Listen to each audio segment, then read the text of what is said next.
अच्छा, हम आप लोग बहुत उम्मीद स्ट्राइक से। रेट की बात करें उसी पर हम आते हैं। जब कांग्रेस पार्टी 9 सीट पर चुनाव लड़ी, तो राष्ट्रीय जनता दल तो 23 सीटों पर लड़ी है।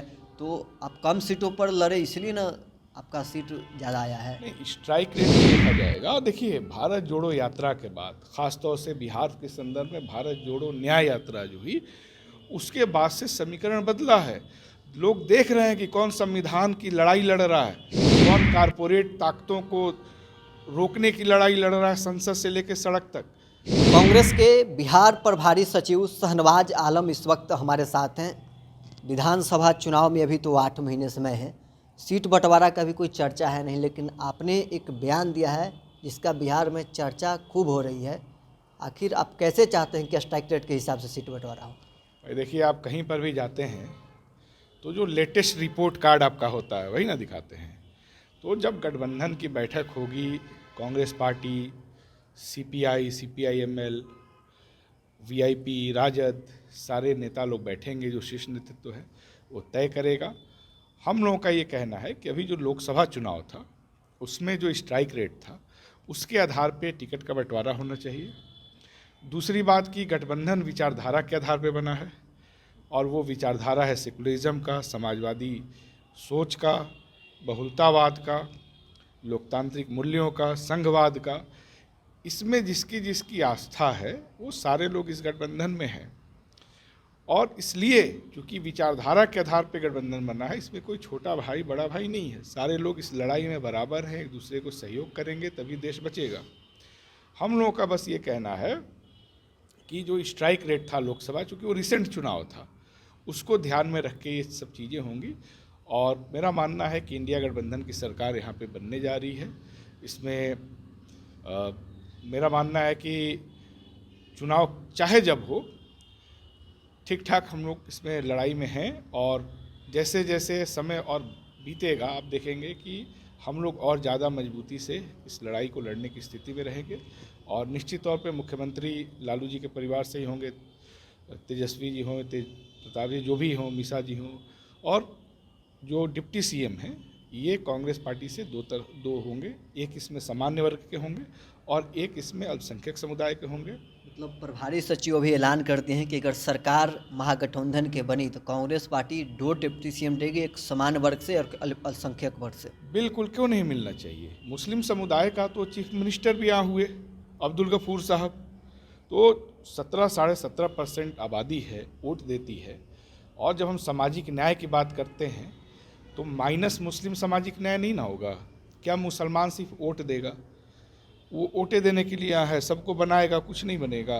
कांग्रेस ने एक ज़माने में यहाँ अब्दुल गफूर साहब को चीफ मिनिस्टर बनाया, आसाम में सैयद अनवरा तैमूर जी को बनाया, राजस्थान में बरकतुल्ला खां साहब को बनाया, हसन फारूक साहब को पौंडीचेरी में 2-2 बार बनाया, अब्दुल रहमान साहब का उनको मुंबई महाराष्ट्र का चीफ मिनिस्टर बनाया।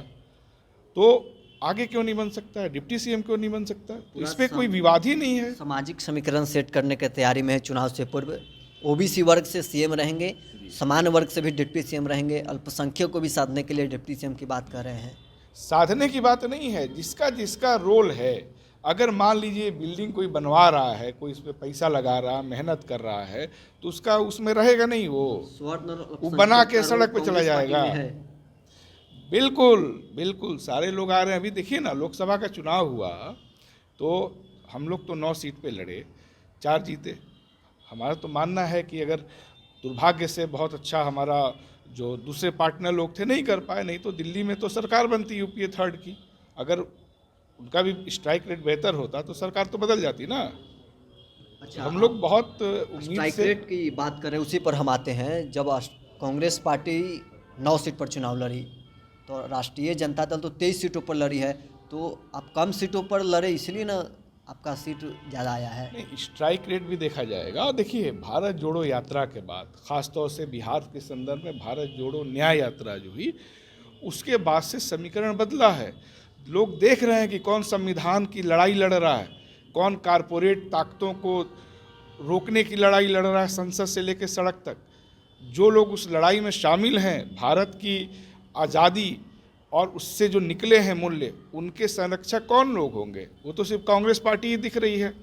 अन्य लोग भी हैं, लेकिन जो लोग बंगाल में हैं वो केरल में नहीं हैं, जो लोग बिहार में हैं उनकी पार्टी कश्मीर में नहीं है।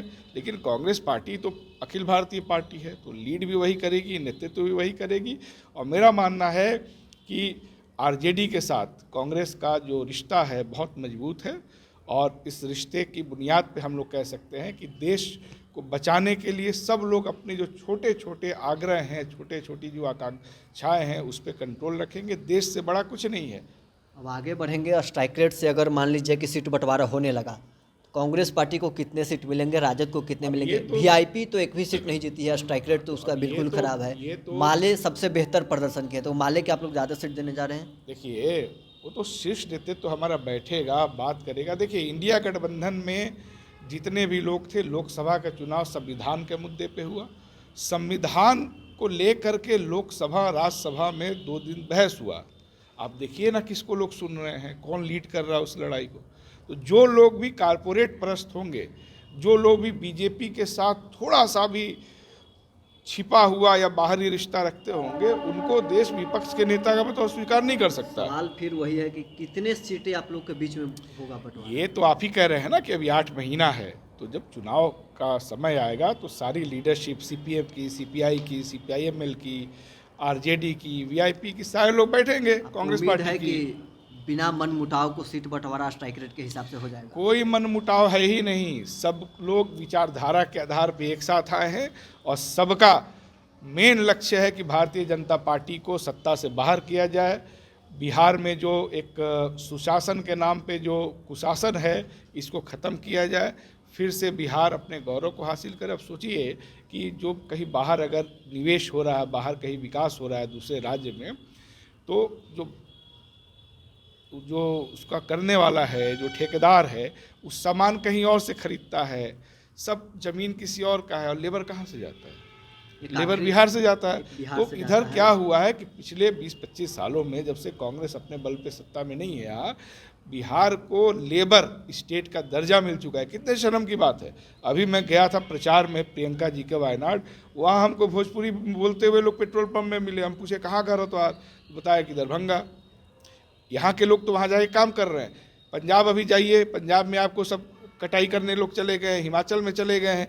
लेकिन क्या आपके सुपौल में, सहरसा में, भागलपुर में, बेगूसराय में, खगड़िया, अररिया कहीं पंजाब का आदमी आकर मजदूरी कर रहा है? तमिलनाडु का आदमी आकर ई रिक्शा चला रहा है? तो ये विकास, ये जो विकास का मॉडल था पिछले 15-20 सालों में, ये नुकसानदेह है। और पलायन कांग्रेस शासित राज्यों में हो रहा है, उन राज्यों से हो रहा है जहां पिछले 30-35 साल से कांग्रेस की अपने बल पे सरकार नहीं है। ये हमारा मुद्दा है, और यही गठबंधन का ही मुद्दा है। एक आखिरी सवाल रहेगा। आपने जैसे ही कहा कि स्ट्राइक रेट के हिसाब से सीट बंटवारा हो, लालू यादव कहते हैं कि इंडिया गठबंधन का लीड ममता बनर्जी के हाथों में देने का समर्थन करते हैं। ये कहीं चुनाव से पूर्व दबाव बनाने की राजनीति दोनों दलों की तरफ से? संदर्भ में कहा मैं नहीं जानता, लेकिन देश जानता है कि अखिल भारतीय पार्टी कौन है। एलओपी इसी तरह तो राहुल जी बन नहीं गए हैं। 99 सीटें हैं, हर राज्य में इकाई है हमारे पास, चुनाव हम लड़ते हैं, सरकारें कई जगह हैं। और सबसे अहम बात, विचारधारा के आधार पे ये अलायंस बना है, सब लोग बराबर हैं। लेकिन देश ये भी देख रहा है कि कौन लोग कभी केंद्र सरकार में भाजपा के नेतृत्व में जो सरकारें थी उसमें कौन लोग मंत्री रहे हैं, कौन लोग भाजपा के साथ अलायंस बना करके चुनाव लड़े हैं राज्य में अपने अपने। ये तो लोग देख रहे हैं ना। किसकी ओर आपका इशारा है? आप लगातार 3-4 बार इस चीज़ का जिक्र कर दिया कि बीजेपी के साथ। आप लोग खुद इतिहास देखिए, कौन लोग अटल बिहारी जी की सरकार में मंत्री थे, कौन लोग महाजोत अलायंस बनाए थे बंगाल में। तो ममता बनर्जी की ओर आपका इशारा है? नहीं, हमारा इशारा कुछ नहीं है। हमारा बस ये कहना है कि जिनका थोड़ा सा भी बीजेपी के साथ अतीत में अगर रिश्ता रहा हो, उनके विचारधारा के साथ वो कहीं पर भी आवेश में बह गए हों, मतलब उनको कैसे इस देश के लोग है कि आप कहना चाहते हैं कि एनडीए के साथ ममता बनर्जी का रिश्ते ठीक ठाक रहे हैं, इसलिए उनके हाथों में लीड नहीं जाना चाहिए? हम ये बिल्कुल नहीं कह रहे हैं, तो आप कह रहे हैं। मैं ये कह रहा हूँ कि इंडिया गठबंधन जब संविधान बचाने की, देश को बचाने की बात कर रहा है, फांसीवादी शक्तियों को हटाने की बात कर रहा है, तो जिनका भी अतीत थोड़ा भी संदिग्ध रहा है, जनता उनको अपना कमान नहीं सौंप सकती, ये मैं कह रहा हूँ। तो चलिए, कांग्रेस के प्रभारी सचिव शहनवाज आलम इस वक्त हमारे साथ थे। इन्होंने साफ तौर पर कहा है कि बिहार में जब महागठबंधन की सरकार बनेगी तो 2 डिप्टी सीएम, एक अल्पसंख्यक वर्ग और दूसरा सामान्य वर्ग से होगा। स्ट्राइक रेट के हिसाब से सीट बंटवारा करने की बात कह रहे हैं। देखने वाली बात होगी कि अगर स्ट्राइक रेट के हिसाब से सीट बंटवारा होती है तो राजद को कितने सीट मिलते हैं, कांग्रेस और उनके अन्य सहयोगियों को कितने सीट मिलते हैं। बहरहाल इस क्रम में इतना ही, आप बने रहे न्यूज़ 4 नेशन के साथ।